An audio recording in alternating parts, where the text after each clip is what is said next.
Welcome back. It is. I hope you enjoyed. I hope you enjoyed your break. Dr. Moonlight Graham apparently missed a few practices and was unaware of the timing and the necessity of having a break. He apologizes for being so absent-minded. I was about to introduce our next speaker, but I wanted to again give kudos to Dr. Larry Coco Melon, and also to Dr. Blabbermouth, blabber on and on, blabber on and on. He didn't have a chance because he kind of wrote it in vanishing ink, but he said something, a man and a bear walk into a bar wearing diapers. I so much wanted to hear more about that, but we're going to segue. We're going to go on to conclusions, which are very, very important in any speech, although at least I'm told. Our next presenter is my mentor, Dr. John Stopp. He has been an area director, a division director. He was the winner of the 2015 District 48 Toastmaster of the Year. And I have been in contests with him. I have lost bling to John. He maybe has more bling than I do, but he is an accomplished Toastmaster, a distinguished Toastmaster, 2 times over. Somebody that I admire greatly, has given me a tremendous amount of advice, and I'm poised to find out what he's going to share with me about stopping. Dr. Stopp? All right.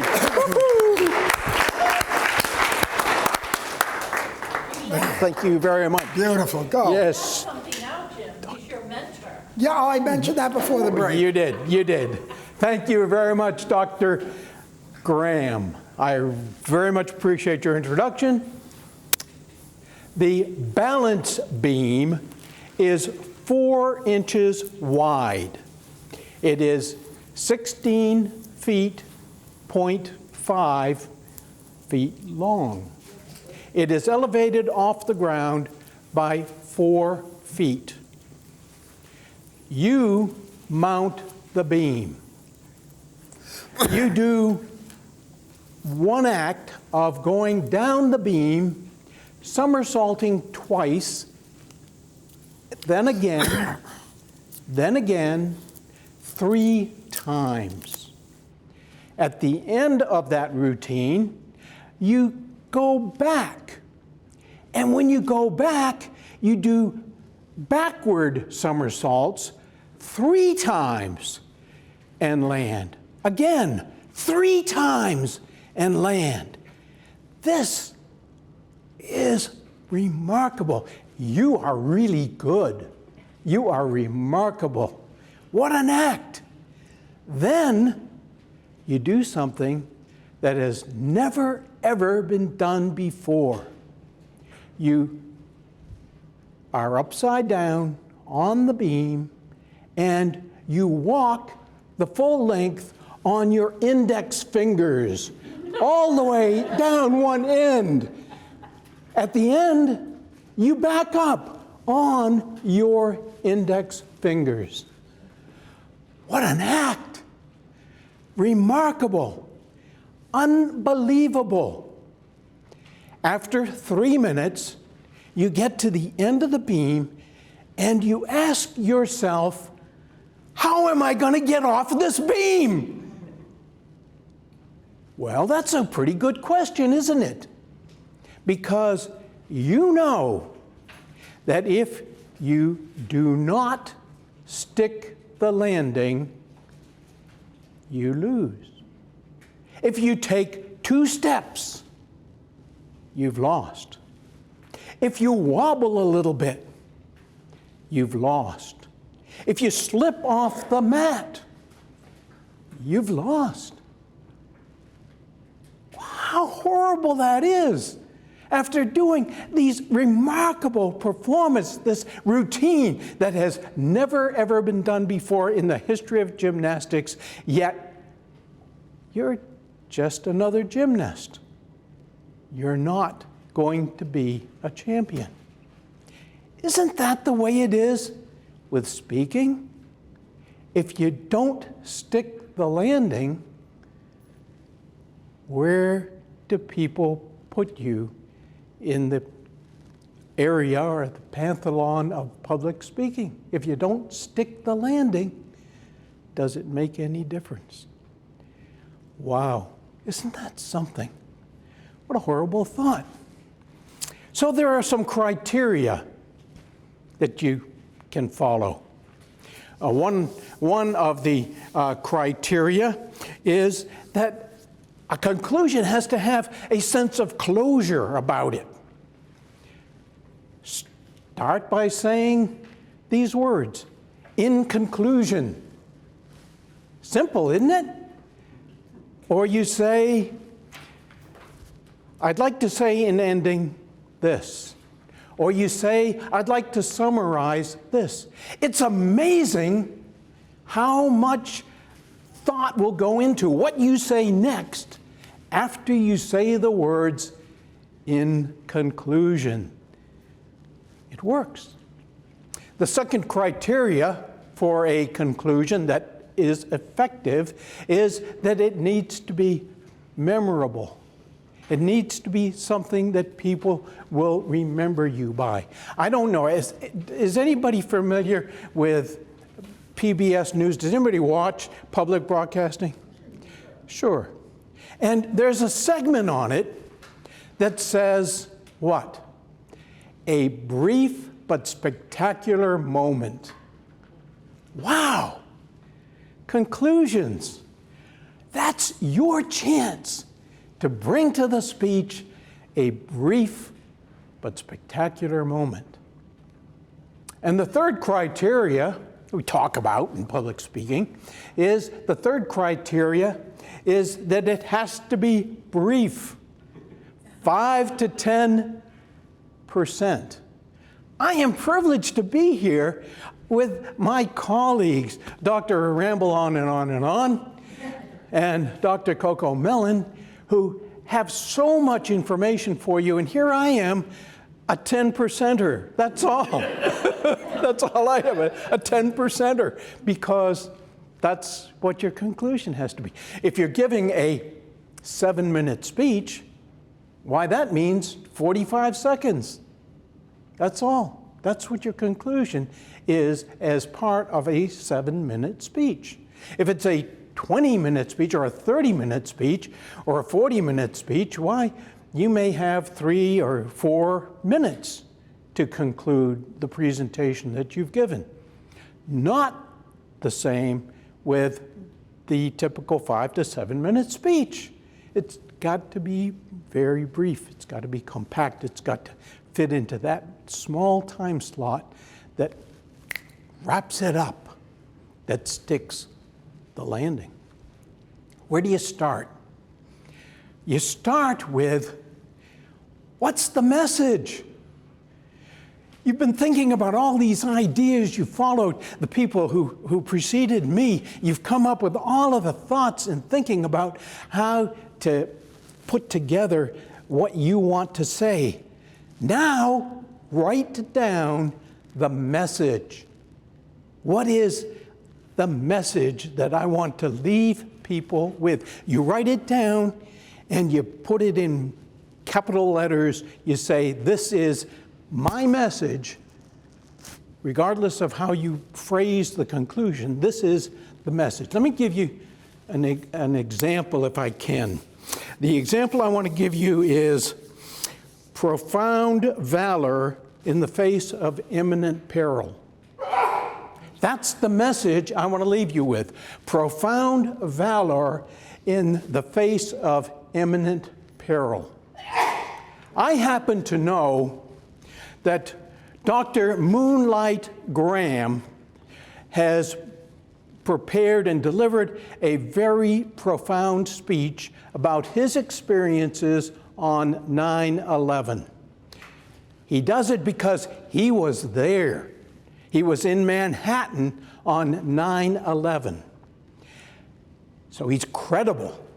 And he talks about this event that occurred, the story of Wells Crowther.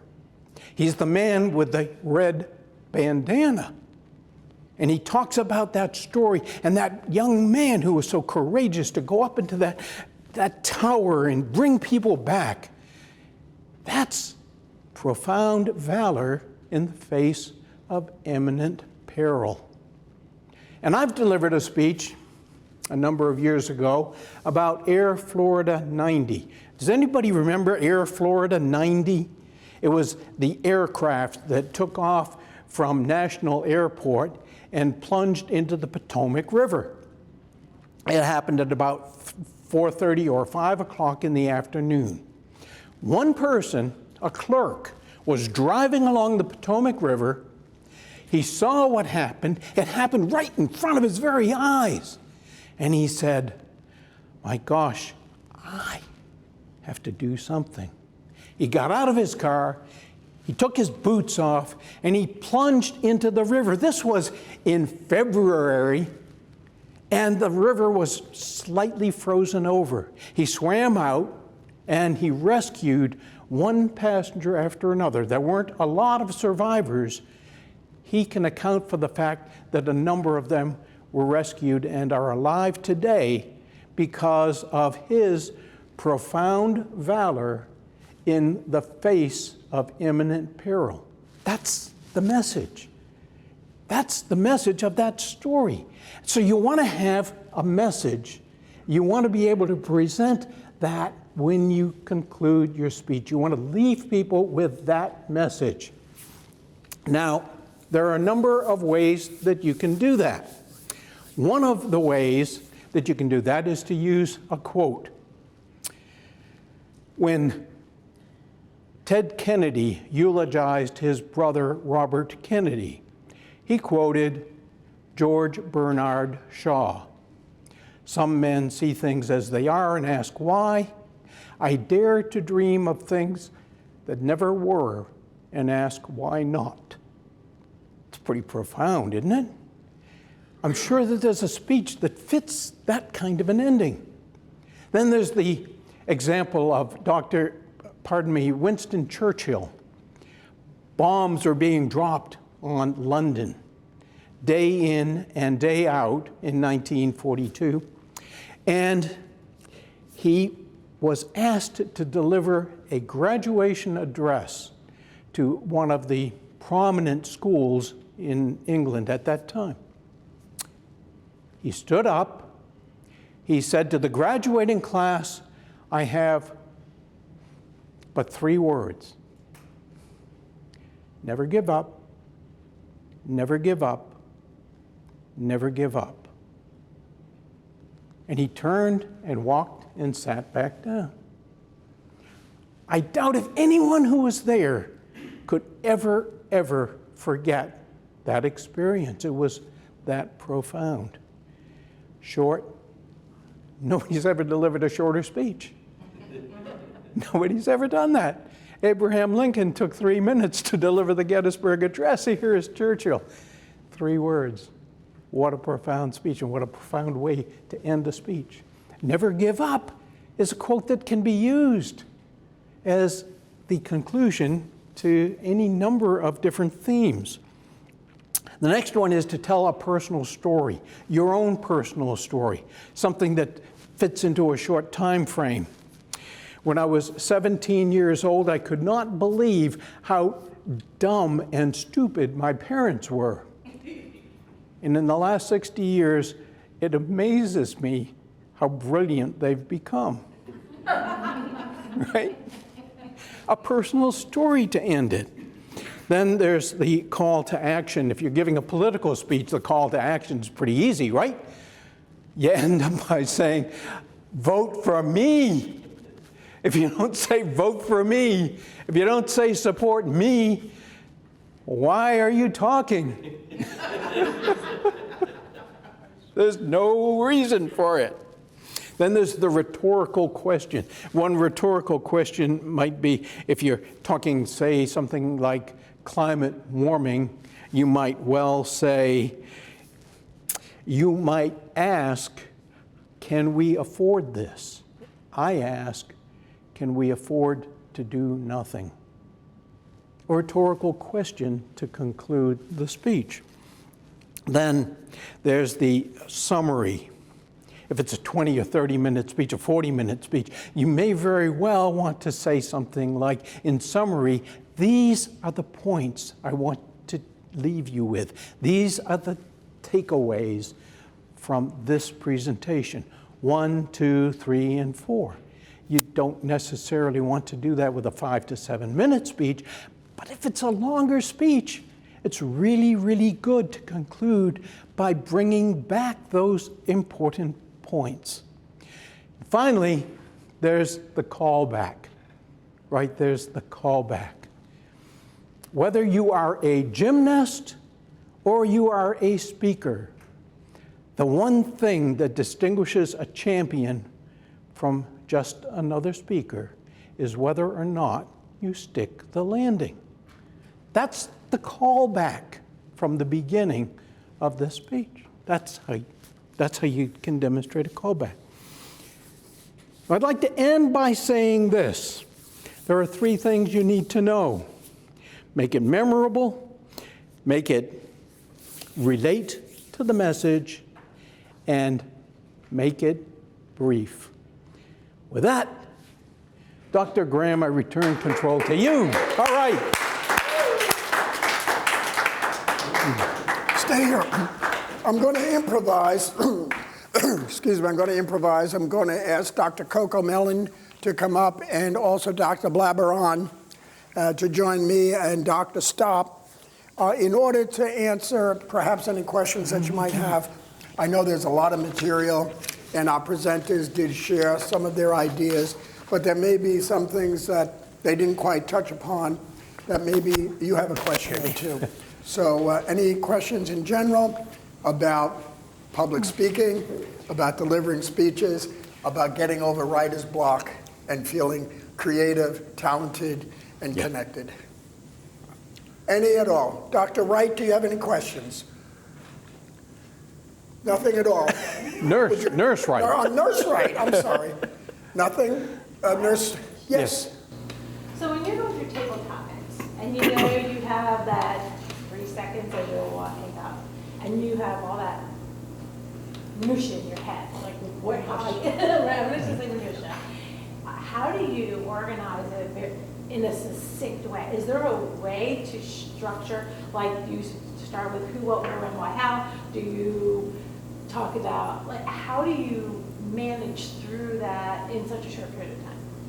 Doctors, tips on table topics. Yes, so when you're doing a table topic, a couple of tricks you can use. So obviously you're minded, you don't know what the question is, and it's presented to you for the very first time just along with everybody else. You may not know exactly what you're going to say. Think about that first thing.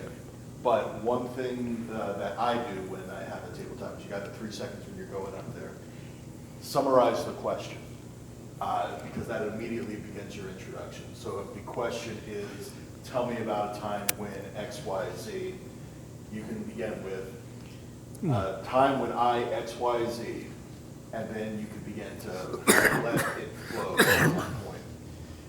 It's, and when we're talking a little bit about what I was talking about before, about whatever the first thought that comes to your mind is, I remember one particular table topics that it was a table topics workshop. My question was one event that should be a sport. One event that should be a sport. It's not currently a sport now, but what should be a sport now? First thing that came to my mind was eating Kellogg's cereal. I don't know. But that's what came out, and so I just had to support. Kellogg's is about the family coming together. Kellogg's is about milk making the body strong.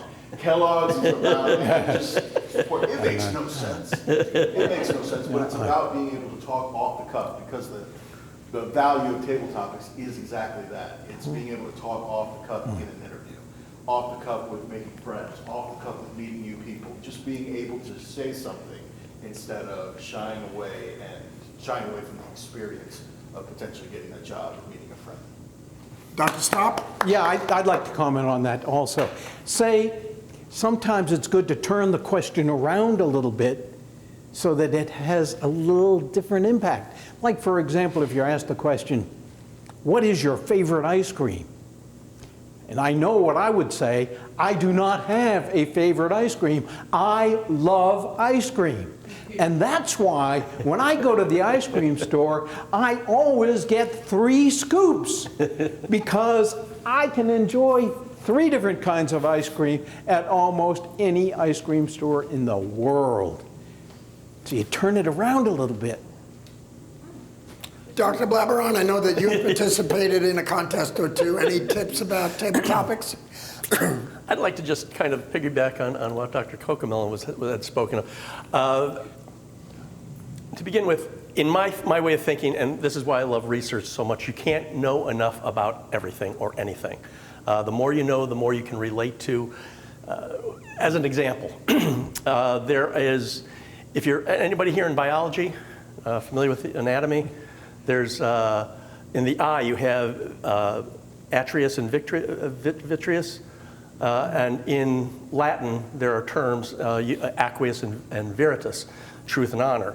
And why I know these things, I have no idea because I can't speak Latin and I don't know anything about the human anatomy, but these words are stuck in my head and they sound alike, and they were used in a movie called Boondock Saints. And I was thinking about how many kids these days get tattoos because they've really, they've seen something that they thought was cool, but how many tattoo artists misspell things or look them up and they look up the wrong thing. So now they're looking like they're a bunch of really tough optometrists. I just thought that was odd. So the more you know, the more you can use at any given time, including a speech or a table topics. My problem, and what what Dr. Cocomelon has said about taking just one thought and going with it, never considered that. I'm all over the place in table topics, so I'm going to use that from now on. Support, support, support. What do I know about Kellogg's? Since the beginning of time, it was John Kellogg who told people to be healthy and live and do things outdoors, and that's how you're going to get beyond your diseases. And I don't know why I know these things, but they are. And so you do that, and you can support. The moment he said elephant is ice cream, I'm thinking, well, where would I go with that? Well, certainly fruit topping on a gray background would look delicious. So I will from now on. I really think that's as important a piece of information. And the more you know, the better your life is, and I will use that time and time again. All right. Moonlight Yes, Graham question. never was that bad, only participated in right field in 1 game. But I can assure you, I have been in a number of table topic contests, and I know because I saw the red light, and I just totally ignored it. So one suggestion that I have is when you practice at your club, don't be content to stay with the green. Go for the red. When you see the red, it's kind of the time to maybe wrap it up. But use the time that you have available. The other thing that I like to prepare myself for at contest season is to have 5 or 6 quotes in my head, such as Helen Keller said, "The best and most beautiful things in the world can't be touched. They can only be felt with the heart." And I remember one time in a contest, I was up against one of the really good contestants in 1810. And I had you remember that contest? I forget the question. I think it was something about picking up a jar on the beach and what was in it. And I had this fabulous quote. And I remember at the end of the speech, somebody said, "That quote was outstanding. But what the heck, how did it relate to the question?" It didn't relate. So I kind of forced that idea of a quote. But I do think sometimes you can prepare for table topics, whether it's being aware of what's in the news, having a few quotes in your head, or as Larry pointed out, really use the time to pause. You got 3 seconds, 5 seconds. Nobody says you have to start talking as soon as you get up in front. When you pause, you get everybody's eye attention as well. And nobody's going to start counting until the first gesture or the first words. All right, that was fabulous. Thank you very much for sharing. Yes. Yes, we have another question. Question. Okay. Do you guys have any tips for like storytelling? I have like probably some great stories for my events or whatever. And my thing is I don't know how to like maybe tell it in a way like if I'm writing it to where I can bring the audience in, or you know what I'm saying, or the story is too short and just like to the point, or maybe I go too long. You know how to like. I don't know if the doctors can put it on their prescription pad, but I'm sure they can share some thoughts. Lots of thoughts. So, Me too. Me too. The body language is huge when you're when you're telling a story. You're making sure that you want to talk with your hands as much as you are talking with your voice. You want to be able to build things into your story where you can use your voice. Like, she stood to right up next to her and said, boom! And then just try to work things in there where you can use your voice, and that'll help bring your storytelling to the next level. But the most important thing I can think of is to film yourself. Yeah. Film yourself, watch yourself, and ask yourself when you watch you. And just kind of think about through it. Is there something that you can cut? Can you make the story more engaging? Share that video or practice, and then take suggestions. Can we trade out words to make them a little bit more invigorating, something that really draws a picture of the minds of people. So it's practice. You're not going to get it off the first thing, but the more feedback you can get, the more creative that story is going to be. I had a couple of thoughts on that. One is embellish your story. Always, you're up here, you've got this idea, you know this thing happened to you, and you don't have to tell the truth. Amazing. You don't have to just make it a flat story. This is what happened, A, B, C, and D. You can embellish the story. And the second thing you can do, and it's the storyteller's best friend, that's use dialogue. Isn't that so important in storytelling? Use dialogue. Just like Dr. Cocomelon did this today, and he used dialogue and he used the speaker and all that. And so embellish and use dialogue. And that makes the speech, that makes the story come alive. It brings it to the present. You're not telling about something that happened to you 4 days ago or 4 years ago or a decade ago. You're bringing it to the present, and it makes it really have the impact that you want your story to have. Dr. Blabber, on and on and on. So, again, Cocomelon came up with the great idea, body language. I remember in 2017 I was writing a speech, and I usually never share anything at the time I never shared anything with anybody, but I let my wife read it. She said, I don't think this is funny. I said, well, there's going to be body language involved. There was a scene, there was a part of this speech where I am talking about a smell that was driving me insane. Now, I could use 52 or 100 different adjectives, but nothing is going to be more impactful than talking about how insane I went by going, that's a whole lot better. Audience is and in a contest, body language suddenly has a whole new scoring system. Yeah. So, and as Professor Stopp says, I adore my wife, but I would be lost in life without my thesaurus. A thesaurus will give you so many more words, and I usually look for comedy. There are certain words, for example, waffles are funnier than pancakes. Pumpkins are funnier than cherries. Paprika is a hilarious spice. These are words, and again, when you embellish, you can go off in so many different directions. And if you want to be, now understand again, almost with the sticking the ending, perhaps you have a message you want to relay, and then use a story to relay that message. So it may not always be a funny story. Humor is a great way to catch an audience, but sometimes you can write a story that is just meant to strike their heart. And with that, I just know I lost it. If you go, as far as embellish. I saw a meme years ago that said, it had a picture of a bench, and it said, if you could sit there on that bench with anybody from your past, who would it be? And immediately I'm thinking, well, my parents are dead.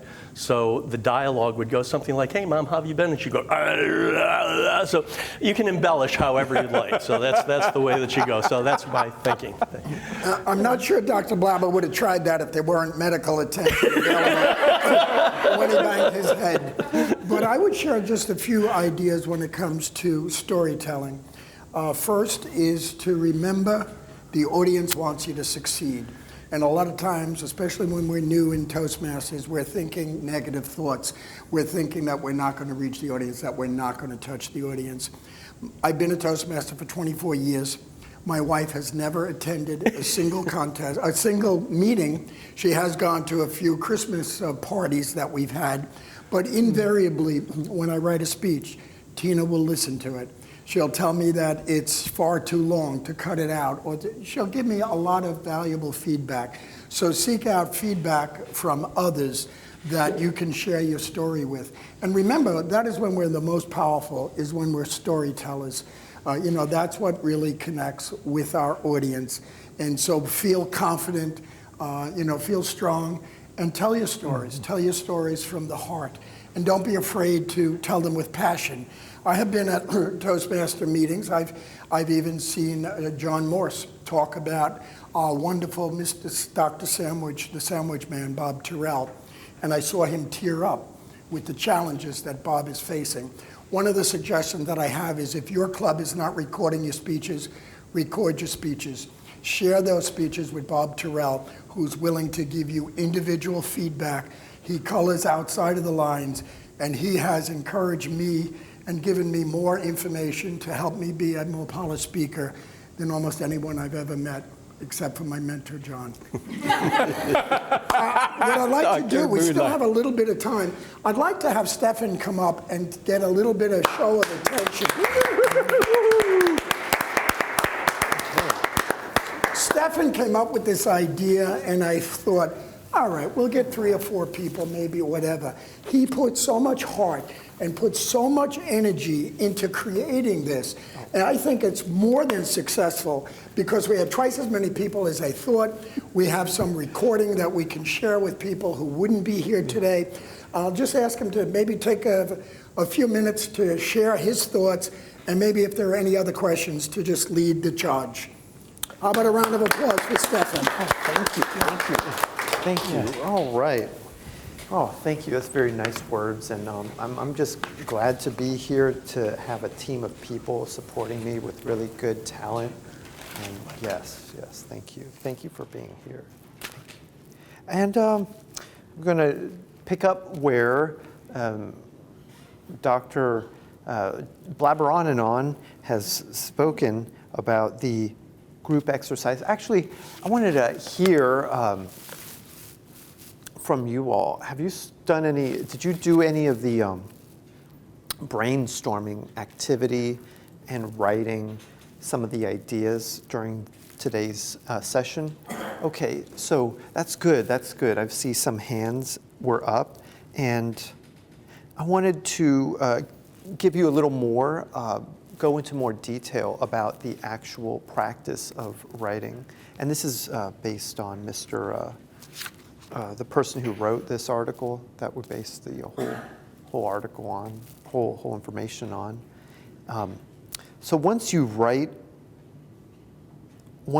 done some brainstorming, you're writing down speech ideas, and then you're figuring out what topics grabbed your attention. And then you want to pick the first words that come to mind, and then in your workbook, where you, if you open up your workbook, you'll see there's a certain section where you can start to write. There's blank parts of your program, and then let me grab a program here so I can show you what I'm talking about. Use your Carolwood voice. Make sure that we can hear you. Yes. Okay, sorry. Carolwood voice. Yes, okay, I'm in Carolwood. Okay, thank you for the reminder. Dr. I forgot. Moonlight. Dr. Moonlight. Yes, thank you for the reminder. Thank you. Yes, so when you look at you open up your workshop program, and then you go to page, I think it's maybe page 5. There's the brainstorming worksheet. So this is where I want you to write some of those ideas down. And I see some of you have ideas down already. So I want you to write ideas. Oh, you've already done it. That's awesome. Okay, good.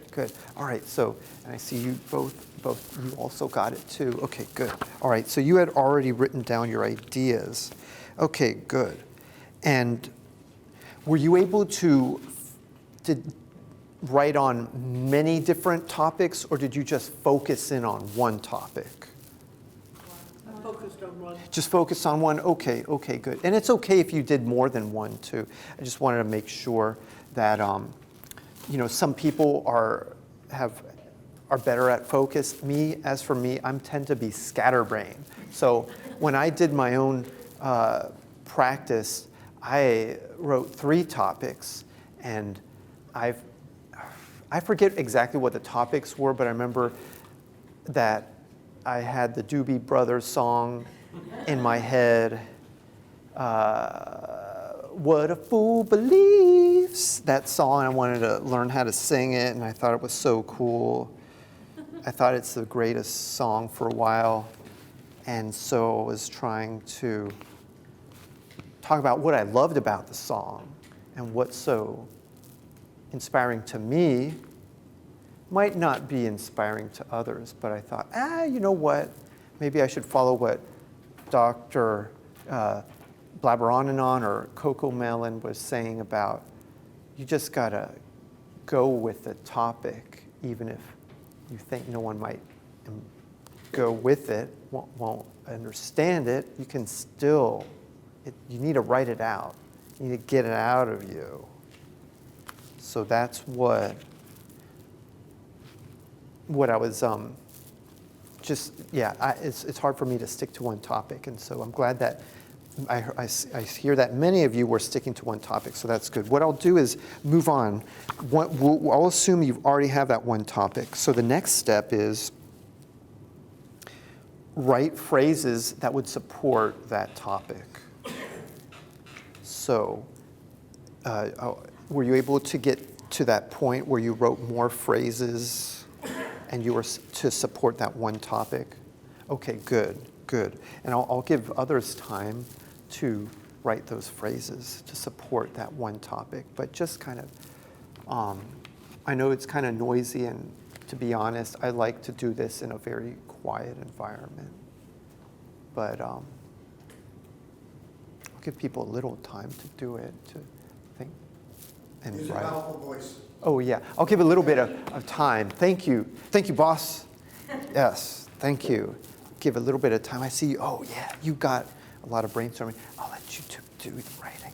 And then, yeah, look, good. That's beautiful. That is beautiful. Yeah, yes. And Remind them to nail the end. oh, what? Remind them to nail the end. Oh, yeah. Structure it. Nail the end. And then they're going to read it. Okay, good. Okay, good. Okay, yes. All right. And for those of you that have some meat to the bone, and that's a metaphor for a lot of topic, a lot of support for your topic. Oh, okay. For a lot of support for your topic, for a lot of support on your topic. Use your Toastmaster voice. We want to put a conclusion, figure out what do we want to say at the end, and to say it loudly. We're going to, like Dr. Stop said, when you're going to stop the speech, you want to have a conclusion and maybe even a call to action. What is the conclusion? What's the call to action? What is that message that you want to tell your audience and say? What do you want them to remember? Because sometimes people might forget. Actually, all the time people forget. Not sometimes, all the time they forget. Sometimes I write a speech that I think is great, but it's not that great. And a lot of times people don't remember. And I used to be like annoyed, but I got used to it because it's just life. I think after you do it a bunch of times, you're like, oh, it's okay. It happens to everybody. I forget people's speech. But that's no reason to discourage you from writing a speech. No reason to do it. In fact, just keep doing it because it's just going to make you feel good when you express yourself on paper and when you're able to express yourself to others in public, and to start with, to practice this with Toastmasters, because we're like a family here. We're like a family outside of your biological family. That's what Toastmasters is all about, supportive family of speech writing people. Dr. Bedhed, they might forget what you said, but they'll never forget how you made them feel. Exactly. Thank you, Dr. Moonlight. You hit that one out of the park. Thank you, thank you.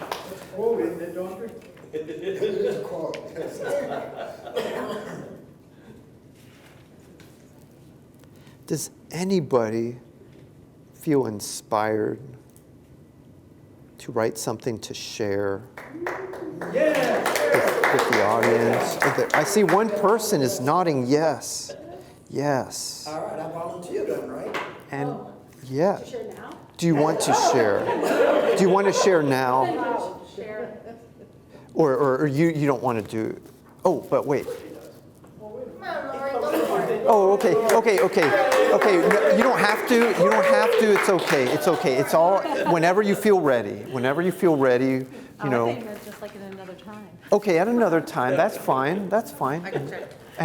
But you do want to share. I can first, I can. Okay. Yes, Muriel. Thank you. Okay. Okay. I have a big voice, I don't know. Oh yeah. I didn't used to have a big voice, but now I do. Thank you, Toastmasters. So this isn't a speech, but it's more of a poem, but it's a couple of ideas that have been running through my head, so I wrote it down while he was saying that. It just clicked, and I'm like, okay, cool. What is your name and what club are you from? I'm sorry. My name is Muriel Jarsenbeck, and I'm from Club 1810, the Tampa Toastmasters. Okay. Excellent. Knee to knee, I face you. Darling, I am here for you. Your words come forth like a stream. Darling, I'm here for you. My mind wanders, I draw it back. Darling, I am here for you. Aw, that's beautiful. Thank you. Thank you. Thank you. Thank you. Thank you. Thank you, Muriel. Thank you, Muriel. Thank you. Thank you. Thank you. Thank you. Thank you. And does anybody else want to share? No pressure. You know, I know that we're very shy. It's okay to be shy. It's okay. But, you know, if you do have the motivation, and I see a hand. I see a hand. Yes, John. John. Okay. Thank you, John. Thank you. Welcome. And can we find out your name and where you're from? John Lash, Tampa, USA Toastmasters. Oh, beautiful. So my speech, I wrote down 3 different ones, and I want to take these 3 and not use them, because it made me think about something else. And I got to give you a very quick underline on why I did this. A couple weeks ago, I had to do a speech for my company, and we do a thing called Mission Moment. It inspires us to talk about what we do to inspire our mission, sort of like our quote we do at every meeting on what Toastmasters is about. So I did my mission moment. It was called Give Someone 5 minutes of your time. And it was about someone who gave me 5 minutes of my time that changed my life. From when I was 18 all the way up until 7 years ago. Went through the scenario. And at the end, the conclusion was, give somebody 5 minutes of your time, you may change their life. Wow. And it went to 980 people via VideoCon, and that's the largest audience we've ever had for that group to be able to speak, because they put it out there that this was going to be a big dynamic speech, and they told people about it in our department, and that was nice to be able to say almost 1,000 people throughout the country to listen to. So give somebody 5 minutes of your time, you may change their life. Thank you, John. Thank you, John. Thank you. Thank you, John. Thank you for courageously coming up to express that about the giving 5 minutes of your time. Thank you. Thank you. Anybody else want to share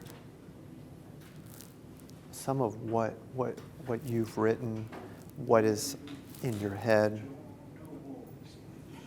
And does Joan Noble? Joan Noble. Oh yes, welcome, yes. I like that you started out with the fist bump. Could you remind us again who you are? I am Joan Noble. I'm from 1810, which is the oldest and most prestigious club in the Tampa Bay area. Oh my goodness. So immediately he said, come up with 3 ideas. Well, growing up in a large family, that was one idea. Another one is vacations I love or would love to go on. And another one, conflict is creativity's elixir. And I said, I like that title. I don't know where that came from. Creativity is within. Conflict elicits ideas. And then I ruminated at home with family, working with others, war/peace. And then peace is not the absence of war. That was a quote I heard somewhere, and I said, I need to explore that some more. And then I put down mediation. I'm a mediator. Mediation, and I put ... I would like it to be fun. Now, that doesn't make sense, but it could be. And then finally, resolution, ... is growth. So there's a lot of room to move around in there, and those are some ideas I have for a future speech. Okay, thank you, Joan. Thank you. Thank you, Joan. Thank you for sharing that. And by the way, you know, this is where we meet for Toastmasters of the Carrollwood Club, which is 5083. Many of our, not many, that's not the right word. There are about 4 or 5 members who are in Carrollwood, are also part of 1810. So this is almost like we're closely related to them. Kissing cousins. That's a better way to put it, kissing cousins of 1810. I still think it's great to have people from St. Pete and Zephyr Hills and Pasco County and other counties. So I just want to make sure that you feel safe and secure. We're not trying to boo you out or anything like that. Yes. Thank you for Palm Harbor too. Palm Harbor, yes. Thank you for being here for Palm Harbor. Yes. Anybody else? Does anybody else want to share? Okay, Cammie. Yes, Cammie. Cammie, and Thank you, this is Dr. Bedhed. It's a pleasure to meet you. You're welcome. And Yes. I do hope I am a good patient of yours, Dr. Bedhed. Oh, yes, yes. Dr. Moonlight Graham, Field of Dreams, glad to have you here with us today. Yes, and Dr. Blabber, on and on. Such esteemed people in our audience. Creativity is such a nemesis because you live in it constantly. In a blade of grass, we could look outside and we could create it to be our forest. In writing down and jotting down some words real quick, prosperity. To write down and to think, what would I say to a future me? I'd rather talk to a younger me. My 3 to 5-year-old who falls and scrapes her knees. Honey, it's going to be okay. You're going to get more scrapes and bruises along the way. Just get up, brush it off, move on. When I hit 6 to 12 years old, gotta remember that my words speak action.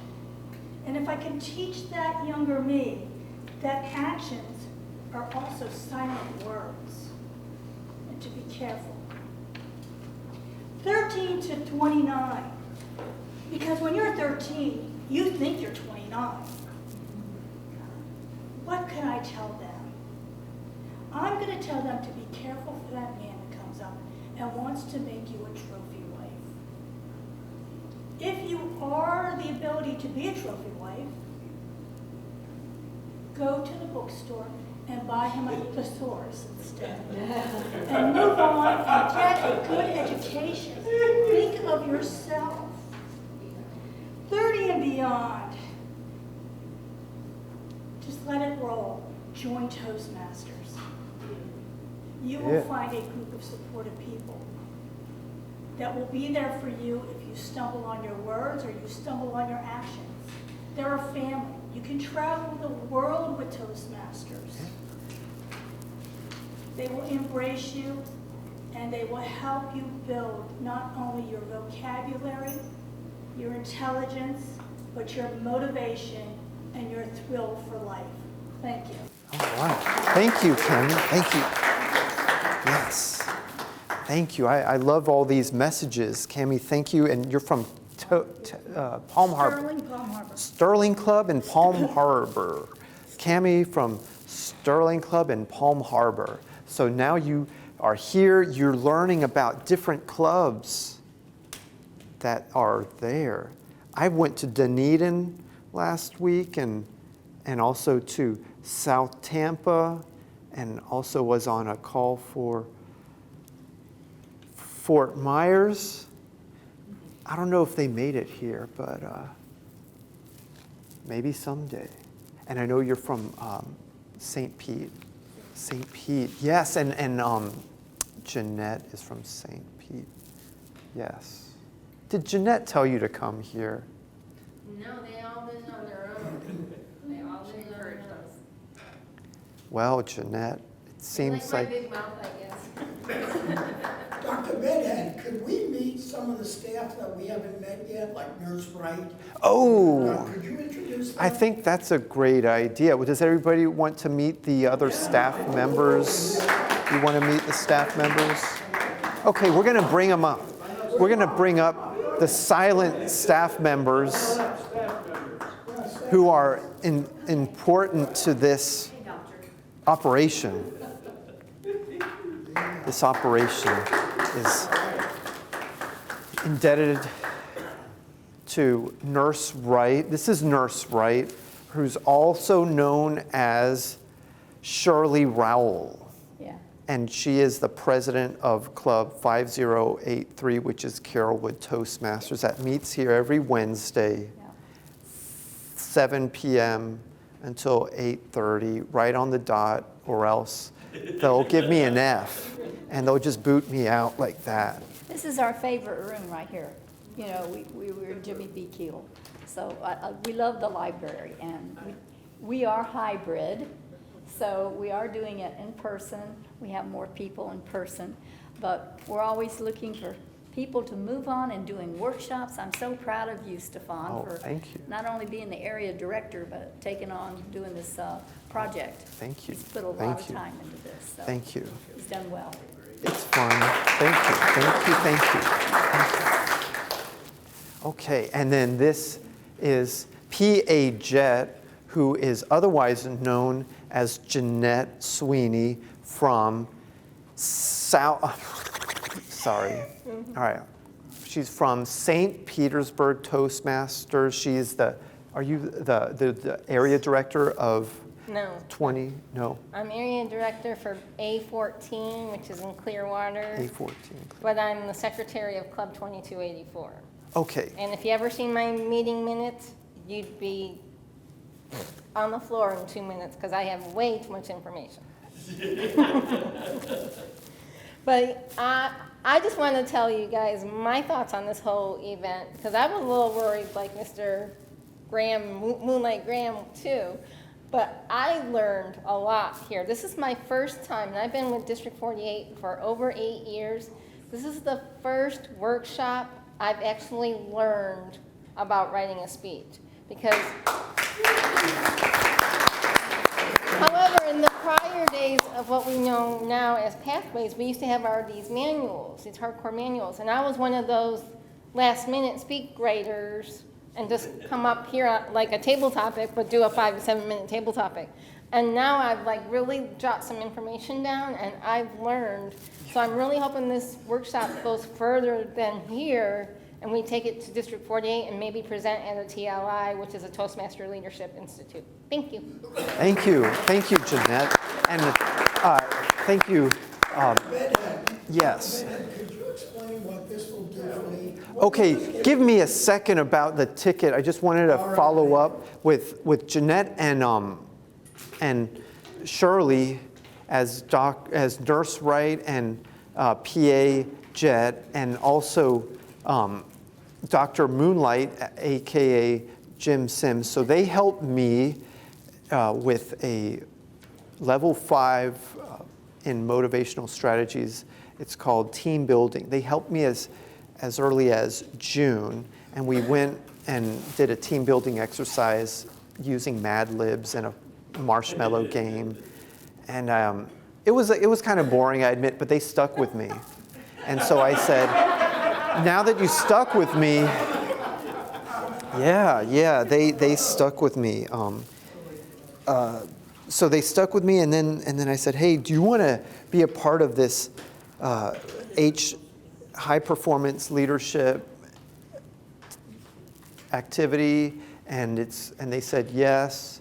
And I dragged them into Zoom calls every Saturday morning to listen to what my mouth was blabbering, which was, we need to give people advice on how to write speeches and how to be creative. And I think it'd be cool. So that happened in July, starting this idea of creative writing workshop. Actually, it was before that, but I finally got my guts together and put them rubber to the road, and then I would say in July is when I really started to move forward with all these ideas.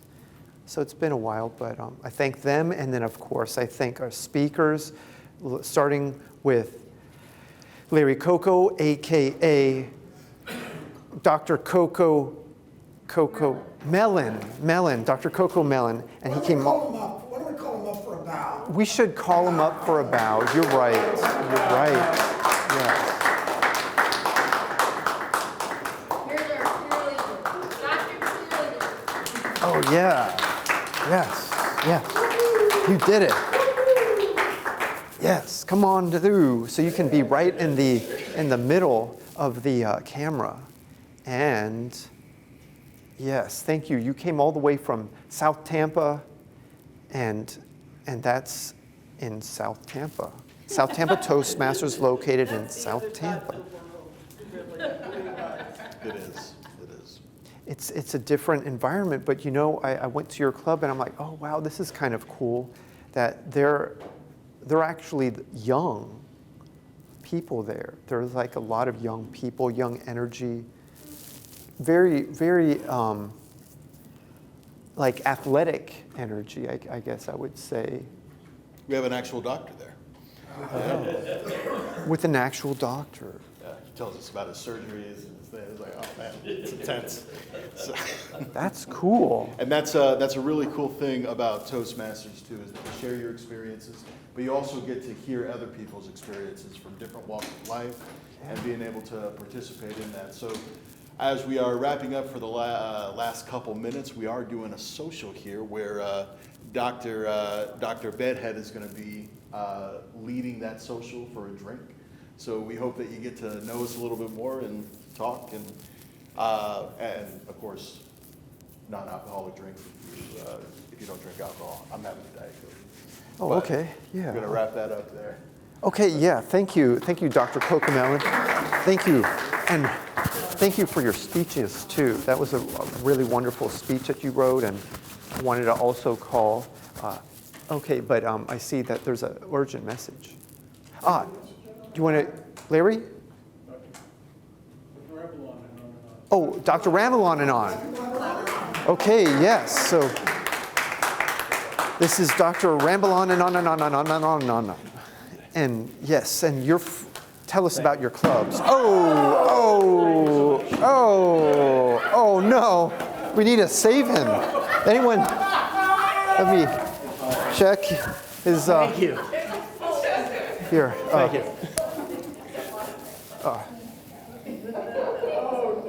Oh, okay.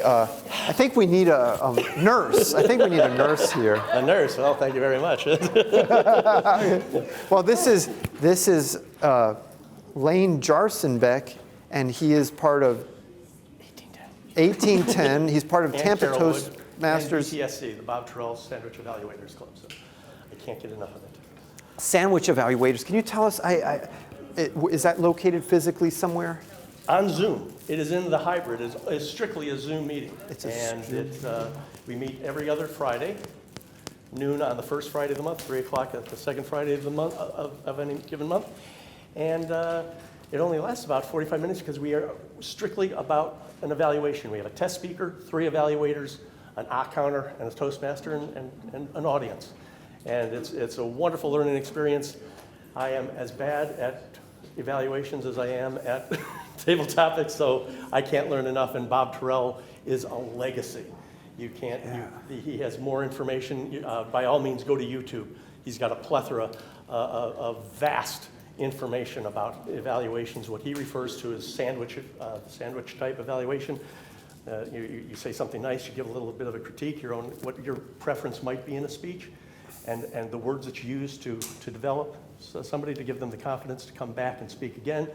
And it's wonderful, and well, there's more I wanted to say about that, and once it gets to go, but we are running out of time, and thank you so very much for coming out today. Thank you, thank you. Thank you, Lane. And that is Dr. Blabber on and on and on. And then we have another speaker is the speaker who stopped it happen, stopped the speeches. Yes, I have one thing to say. See you at Glory Days. He's from this club and also from Tampa 1810, and maybe he's participating in other clubs too. But he'll be at the Glory Days. And if you need the instructions on how to get there, I'll be here to guide you. Yeah, the address is 14457 Northdale Navy Highway. Let me write it here. 14457 Northdale Navy Highway. You go downstairs to Dale Navy, make a left, and it's the second turn right there to the place. You make a left. 14457 Northdale Navy Highway.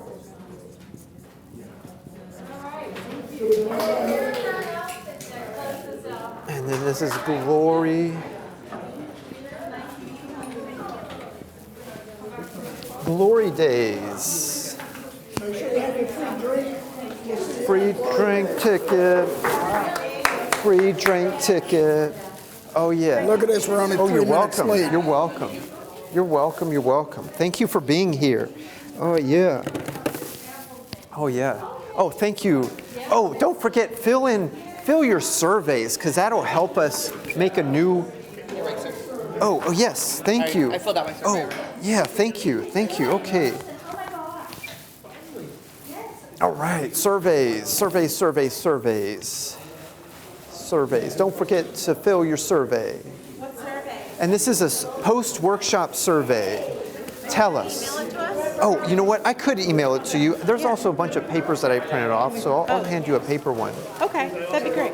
Oh, I got it filled out for you, love. Okay, thank you. May I give you in a couple of weeks? Oh, yeah. Take your time if you need it. Yeah, it'll be online. Oh, wow, cool. Oh, thank you. And then, what is this packet for? That's what I was going to sit down and talk to you about. Oh, at Glory Days. Okay, yeah, we'll talk at Glory Days. Okay, cool. Because I know you wrap things up. I have to wrap and clean up and all that stuff. Yeah. You can go over there and talk. Thank Okay, you, Lori. cool. Okay, yeah, we'll be in touch. Yeah, thank you. Good job. Oh, yeah, thank you. I know this takes all the coordination to do. Oh, thank you. Yeah, thank you. I'm going to be hungry, but I'll do what I can to stay on my feet, not be on the floor like Larry or Lane. He was on the floor. So, okay, I'll catch up with you. Okay, what are we doing? Just holding chairs up? I guess you know what? Well, we can put the chairs against the wall, and then I'll put the tables against the wall too. Also, thank you for helping with this. Yeah. Okay. Let me start moving. All right. Put this away. This is somebody's. Is this Dr. Stop? Okay. Dr. Stop. Here you go, Dr. Stop. This is for you. Oh, thank you. I believe it's yours. Okay. No, it's not mine. Oh, it's not yours. No. Oh, it's someone else's. Yeah. Huh. Oh, I know. It's I think it's Jim, is this you? No, we'll definitely. Oh, okay, I okay. don't want to, again, Thank you for coming. Thank you for coming. Yes, thank you.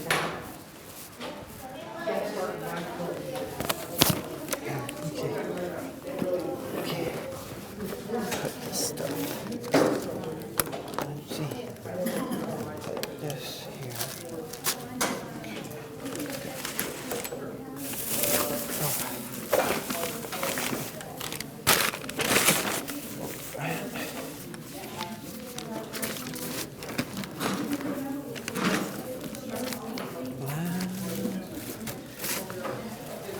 Oh yeah, this stuff's mine.